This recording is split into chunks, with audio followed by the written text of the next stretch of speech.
This video is sponsored by NordVPN. Nord! More details to come.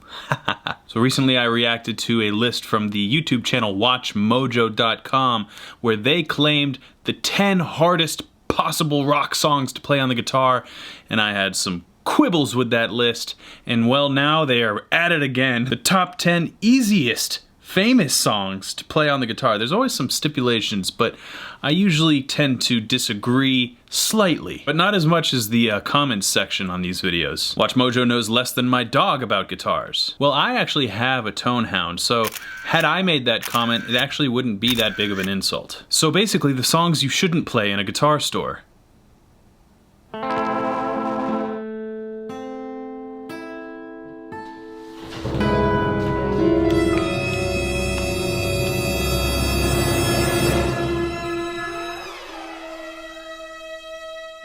Here's the thing, these lists are constructed by primarily non-guitarists, at least not guitar aficionados like you and I. I think the issue that most guitar players may take with WatchMojo videos addressing guitar songs that are easy or hard to play is the 2013 BuzzFeed style delivery. Phrases like, flex your musical prowess. And one thing I will mention about this list in particular, the easiest songs, just because you can play the main riff doesn't mean you can play the song. Without further ado, let's get into the top 10 easiest famous songs to play on the guitar, according to people who don't play the guitar. Throw out your hot cross bun sheet music and turn the amplifier to 11, because you don't need to be the next Jimi Hendrix to shred on these tunes.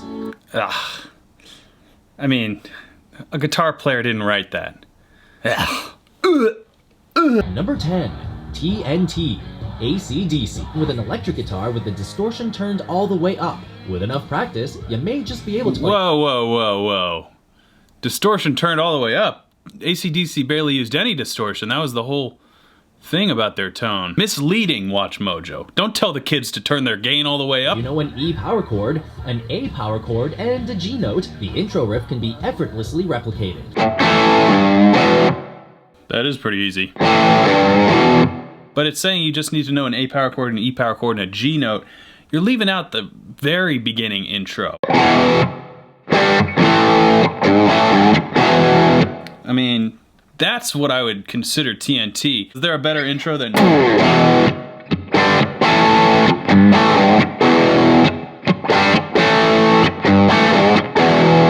10 spot actually seems fair, but you gotta have the solo too.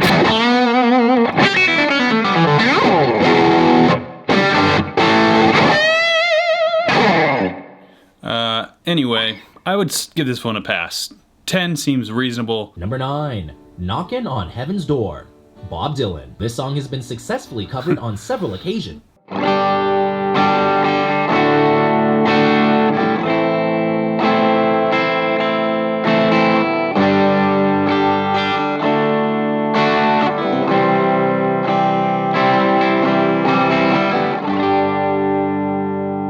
First chords you learn pretty much, you know, and one of the first strumming patterns, I don't know exactly how the strumming pattern goes in the original, but a basic strumming pattern like that works on your chord switching. This is definitely deserving to be on the list. It's more beneficial, I think, to learn in the beginning stages, build that finger strength and dexterity. Number 8, Smells Like Teen Spirit.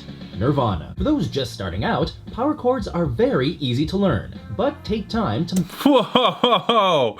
WatchMojo coming in off the top rope.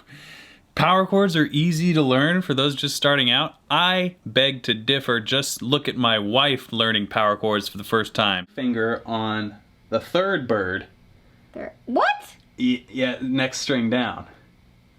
Keep that first finger up there, though. Oh my god. And the thing about power chords is, yeah, they're easy to remember, I suppose, the shape, you know, the formula.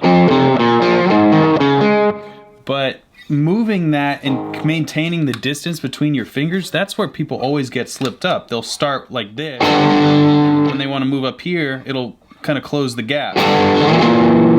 So power chords are not easy to learn. It's hard to play this one accurately. You know, most kids when they start, they're gonna play like this. That's also part of the reason I don't think this is necessarily the easiest Nirvana song even, because of all these extra strings that are going to ring. Alright.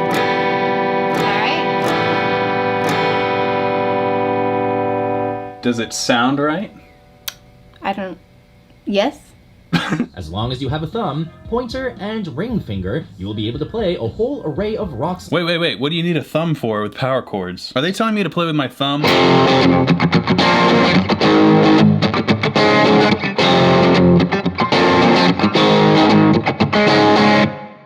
That is way harder, WatchMojo. What am I doing with my thumb with power chords? Number 7. Wonderwall Oasis. Ever go to a house party in the early 2000s? Did someone break out an acoustic guitar at some point? Odds are this was one of the songs they performed. Ah, WatchMojo getting in on the meme. Yeah, this is definitely one of the easiest famous songs to play on the guitar. I actually put it on my list of the songs that everybody always asks you to play, and that is definitely a list that is geared toward beginners. Extremely valuable picking pattern, strumming pattern, I should say, and it sounds good. That's why everybody always wants to play it. It sounds awesome, especially on an acoustic guitar. It's just a very fun riff. There's a lot of open strings, not a lot of potential for mistakes there with open strings. Finger position, you know, you're gonna use a capo, but the finger position is such where you never have to move these two fingers.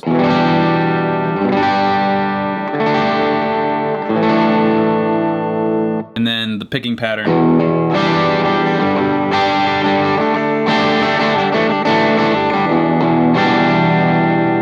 But I will say, again, this is kind of going against the title because there's this part of the song too.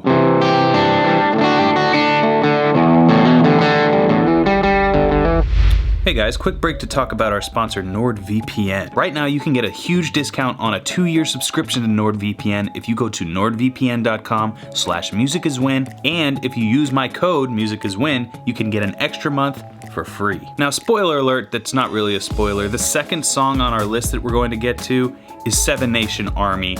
I think it should be number 1, but the reason it's number 2 is because WatchMojo thinks part of the song was played on a bass. And it wasn't played on a bass, and you know how I know that? Well, thanks to NordVPN, I found the documentary I was looking for. There's a documentary out there called It Might Get Loud featuring Jack White, Jimmy Page, and The Edge from U2. And I hadn't seen it in such a long time, and I wanted to pull it up because I knew that Jack White explained how Seven Nation Army went verbatim, but I couldn't find it on Netflix or HBO or any of the streaming services that I pay, and I didn't want to buy the movie just to find this one part. But the cool thing about NordVPN, which if you don't know, VPN stands for Virtual Private Network, I can make it so my internet connection appears to be in many different geographical locations in the world, and as you know, the American Netflix titles are different from the UK Netflix titles. Everybody has different rules and different movies available depending on where you live. So with NordVPN I can make it appear just like I'm in the UK, which happens to be where the It Might Get Loud documentary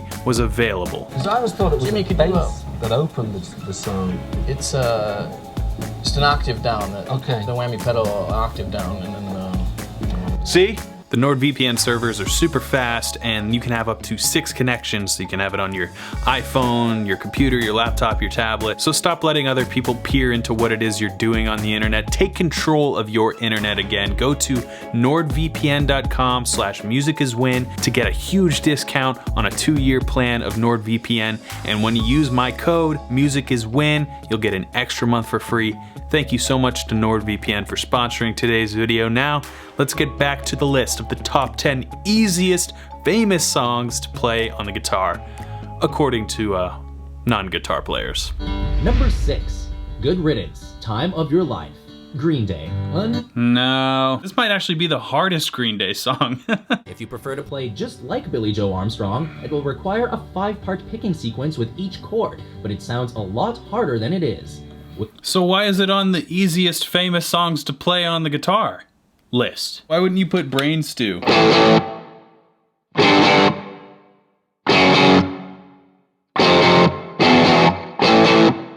That's gonna be your power chord song as well, going back to the Nirvana thing. Good Riddance has like all those little nuances.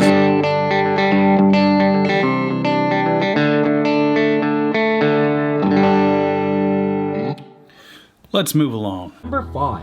House of the Rising Sun, The Animals. Okay, I've never really heard this song. I mean, House of the Rising Sun is one of the oldest songs in existence. And the last time I had never heard a song on a WatchMojo list and then attempted to play it, I was met with severe criticism. It was actually a Smith song called, what was it called? It was such a nothing song. Oh, This Charming Man. Anyway, I took 3 minutes and learned it 99%, and there were a lot of people who said I didn't play it correctly. Sorry I didn't take an extra 13 seconds to play it 100% correctly. This band kind of has the same vibe, kind of like I've never heard you, and there's probably a reason why. Oldest entry on our list is recognizable by people of all ages, and admittedly, probably the most challenging on our list. After hearing it for that 12 seconds.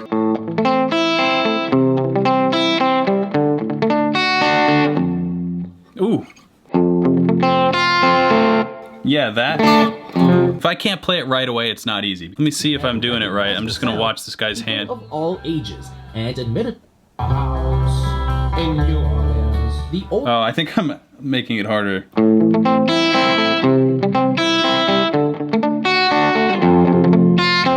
That technique is far beyond the beginner phase. I'm not even gonna entertain what they have to say about this. Number 4, Zombie, The Cranberries. Does this chord progression sound familiar?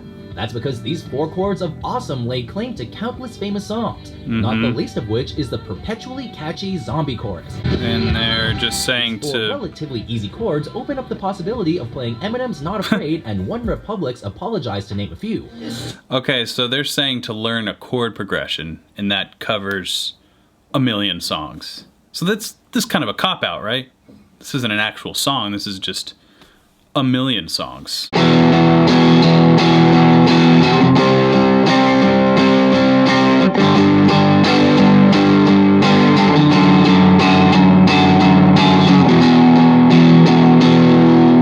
I mean, I wouldn't say that's like a super popular. This F sharp over G, I would say the 1 minor to the flat 6 to the flat 3 and then the flat 7, not the flat 3 over 2. I mean, it's a great chord progression, but yeah, not the first one I would teach. Number 3, Iron Man, Black Sabbath. No.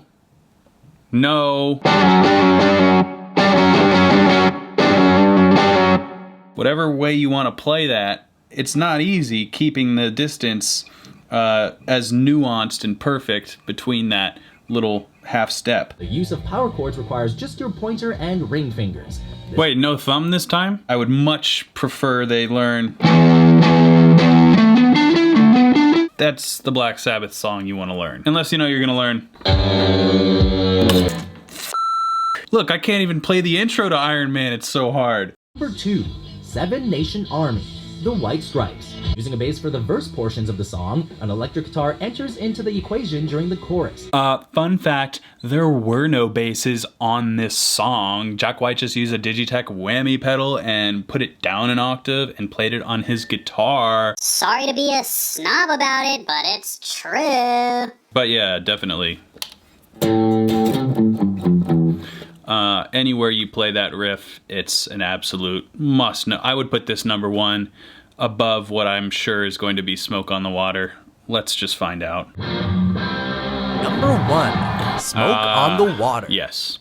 So here's the thing about Smoke on the Water. Seven Nation Army should be number 1. Smoke on the Water, it's actually not an easy song. Like, yeah, everyone plays that opening riff, which I'm not going to play because it's been muted on my channel before. Nobody ever gets past the 0-3-5. There's more to Smoke on the Water than 0-3-5. You realize this, don't you? Have you heard the guitar solo? I mean, despite Richie Blackmore's absolutely terrible take on any sort of technical guitar playing, he was a rock god and he crafted some amazing guitar solos, this being one of them. But nobody ever really talks about the Smoke on the Water guitar solo. They just kind of say 0-3-5. And I'm about to blow your mind here, but all things being equal and the E string being king, that is not the key of Smoke on the Water. The key of Smoke on the Water is G minor. So as a result, the meme should not be 0-3-5. It should be 3-6-8. trolls everywhere have just had their worlds flipped on their heads. Their minds have been blown, their eyeballs exploded from their skulls. I'm sorry to have ruined your day, your week, your month, your life with fact, truth, and brutal honesty. The meme is 368. Let it be written. I am the king. I have spoken. Good night. Let me know in the comments if you have a contribution to make to the top 10 easiest famous songs to play on the guitar. And I'll see you in the next video, but until then...